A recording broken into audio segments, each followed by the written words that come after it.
Ако искаш да се нахраниш, отиваш до магазина. Ако искаш да си купиш дрехи, избираш нещо от витрините. Но някой учи ли ни откъде се купува любовта? Всеки град си има идеалист като мен. Не разбирам от търговия, но въпреки това продавам любов. Обикалям из града в търсене на купувачи, но рядко някой ми обръща внимание. Бутам тази количка и чакам някой да ме спре. Не е лесно.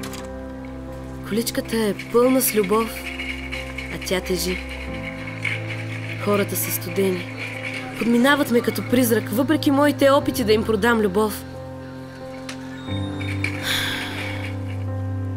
И днес нищо не продадох.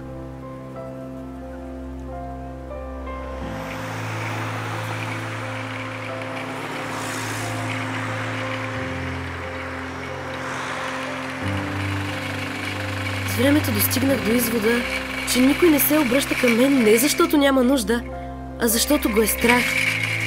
Никой не ме и пита срещу какво продавам тази любов, защото да говориш за нея днес е плашещо. Метафората е ясна. Любовта не се купува.